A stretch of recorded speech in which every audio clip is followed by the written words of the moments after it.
Tout à l'heure, quelqu'un a parlé du patriote et du citoyen du monde. Moi, je pense que on devient patriote et citoyen du monde à la fois lorsqu'on a une conscience historique. La conscience historique suppose un double acte, être conscient du monde, de la profondeur des événements historiques tels que le monde a vécu, et en même temps être conscient qu'on est sujet d'histoire, on fait l'histoire.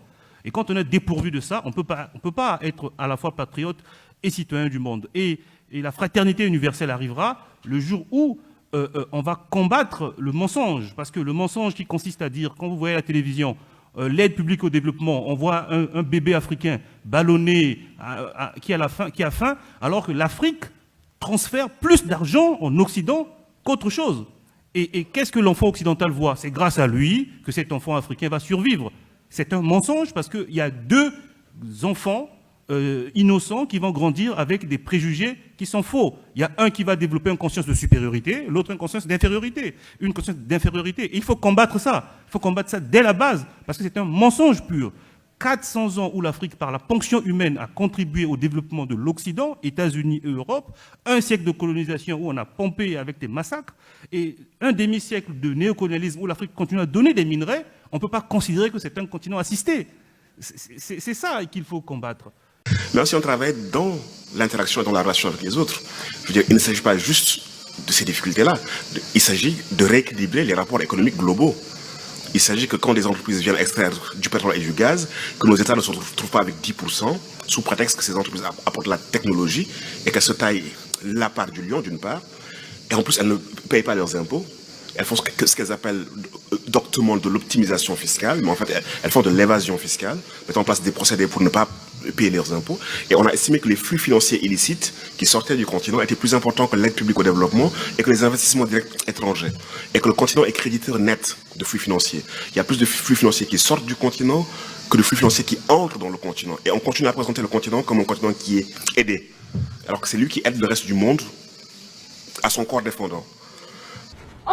En cherchant à étudier l'histoire également, j'ai découvert qu'en 1516, c'est-à-dire qu'au XVIe siècle, le roi du Portugal, durant la crise de la peste au Portugal et en Europe, il a envoyé une délégation rencontrer l'empereur de l'Empire du Bénin pour lui demander de l'aide alimentaire. Cet empereur, il a rempli un cargo de nourriture qu'il a envoyé au Portugal. Personne n'aurait imaginé qu'il y a 5 siècles, l'Afrique était tellement riche que c'était elle qui offrait de la nourriture aux autres. C'était elle qui dépannait les gens. Mais aujourd'hui, c'est l'Afrique est vue comme un continent vulnérable, c'est des autres que nous prenons tout. Nous sommes que des dépendants jusqu'au point où des dirigeants français disent que l'Afrique n'est pas encore entrée dans l'histoire, alors que quand nous avions commencé l'histoire, il était toujours dans la préhistoire. Et donc, ce sont des informations que nous devons chercher et malheureusement, personne ne peut le faire pour nous. Parce qu'à un âge donné, nous avons la responsabilité nous-mêmes de trier les informations que nous recevons. Et c'est en faisant cela que nous pourrons nous désaliéner.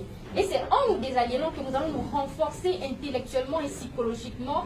Et nous saurons que notre continent a été fort, pas seulement il y a 3000 ans sous les Égyptiens, mais jusqu'au 17e, 18e siècle, nous étions les plus puissants.